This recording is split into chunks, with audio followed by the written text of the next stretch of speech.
नमस्कार साथियों, स्वागत है आपका। देखिए, आज हम बहुत इम्पोर्टेंट और सीरियस विषय पे बात करने वाले हैं, जो कि सैकड़ों छात्र ऐसे हैं जिनकी नौकरी पे संकट आ चुका है, ठीक है? क्योंकि उन इसमें उनकी भी लापरवाही है, लेकिन इसका फ़ायदा अब बीपीएससी आयोग उठा रहा है, ठीक है? सत्य प्रकाश शर्मा, जो कि बीपीएससी के सचिव हैं, इन्होंने साफ-साफ कह दिया है कि मतलब बहुत से बच्चों की जो प्रमाण पत्र अपलोड करने में जब फॉर्म भरे थे, तो गलती कर दी। किसी ने, जैसे किसी का हाई स्कूल का है, वहाँ पे इंटर का कर दिया, या फिर गलत कर दिया, रोल नंबर गलत डाल दिया, किसी ने कास्ट सर्टिफिकेट गलत कर दिया।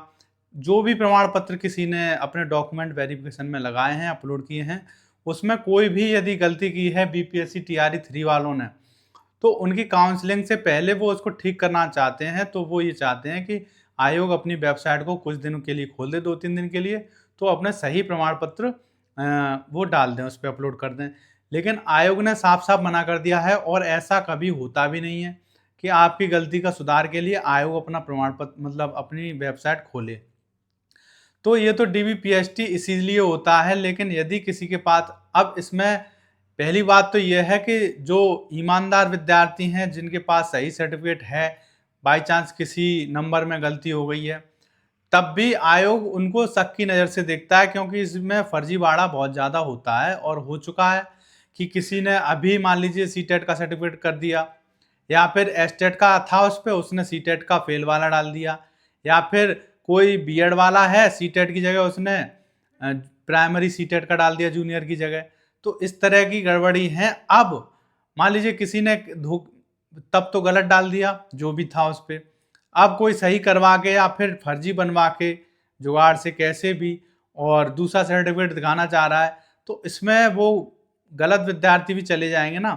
तो उसमें आयोग को ये भी चाहिए कि डॉक्यूमेंट वेरिफिकेशन में अपने ईमानदारी से जैसे भी होता है वैसे जांच करें, बच्चों की नौकरी पे वो ना हो। छोटी मोटी गलती तो हो ही जाती है, फॉर्म भरने वाले जो होते हैं उन पे भी गलती हो जाती है, उनकी वजह से बच्चों को दिक्कत झेलनी पड़ती है। अब मान लीजिए कोई ईमानदार बच्चा है, उसके कोई भी सर्टिफिकेट मान लीजिए गलत हो गया या अपलोड करने में गलती हो गई, तो आप उस पे जो ओरिजिनल सर्टिफिकेट है, जब डीबीपीएसटी होगा, तो वो किस लिए होता है? या तो वो होता ही नहीं, काउंसलिंग ही नहीं होती। जब काउंसलिंग हो रही है, तो आप फॉर्म भरने वाली चीज़ को सही समझेंगे, या फिर जो आपके सामने ओरिजिनल है उसको ठीक माना जाएगा? ठीक है? चंडीगढ़ में क्या होता है कि किसी पे चाहे फॉर्म भरने पे कितने भी गलत हो जाए, चंडीगढ़ जेबीटी में, तब भी वहाँ पे जब पहुँचते हैं तो उनको 1 महीने का टाइम दिया जाता है कि यदि आपके पास अभी नहीं है, तो आप 1 महीने के अंदर अपने जो भी सही सर्टिफिकेट है वो लेकर आइए। जब वो सही सर्टिफिकेट लेकर जाएँगे, डीबीपीएसटी होगा वहाँ पे केंद्र पे, तो वहाँ पे उनको मिलाया जाएगा, उनका वेरिफिकेशन किया जाएगा। यदि वो ठीक बैठते हैं, तो उनको मान लिया जाएगा। ये नहीं है कि एकदम बीपीएससी की तरह गलत अपलोड हो गया तो हो गया, अब आपका काउंसलिंग में आपको एकदम बाहर कर दिया जाएगा। ये एकदम गलत है।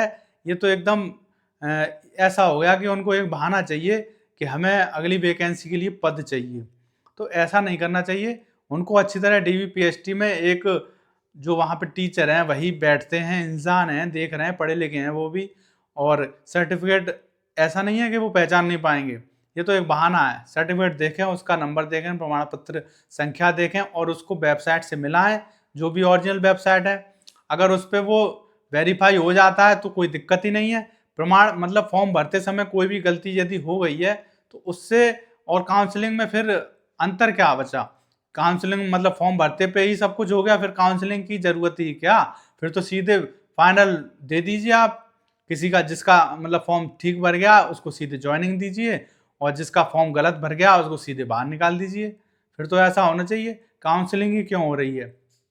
तो इसीलिए मैं यही कहना चाहूँगा बीपीएससी से, यदि आप बार-बार छात्रों को परेशान नहीं करना चाहते हैं, कि आप चाहते हैं कि छात्र बिना धरना प्रदर्शन के या फिर कोई भी कार्रवाई बिना किए, कोर्ट ना जाना पड़े, किसी को भर्ती ना लटके, तो शांति से जैसा ठीक-ठाक होता है, जैसा होना चाहिए, काउंसलिंग का मतलब ही यही है कि आप एक ज़िम्मेदार भर्ती बोर्ड के सदस्य हैं। आपको हर किसी का जो प्रमाण पत्र है, यदि फॉर्म में कुछ भी गलती है उसको देखिए, मिलाइए। अभ्यर्थी तो वही है, आधार कार्ड चेक कीजिए कि इसी के इतने नंबर आए हैं, इसी ने मेहनत की है, तो आप उसके प्रमाण पत्र देखिए, हाई स्कूल का, इंटर का, कास्ट सर्टिफिकेट।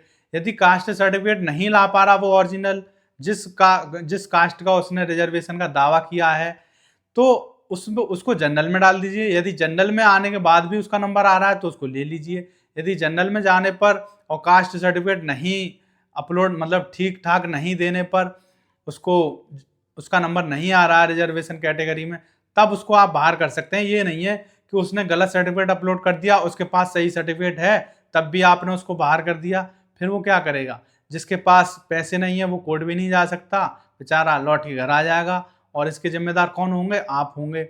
और वरना जो व्यक्ति मतलब मिलजुल के कोर्ट में जा सकते हैं वो भर्ती को कोर्ट में डाल देंगे। फिर क्या होगा? काम वही होगा जो होना चाहिए, उनको आपको ज्वाइनिंग देनी पड़ेगी बाद में। इसीलिए ये काम पहले ही किया जाना चाहिए काउंसलिंग पे, ठीक है?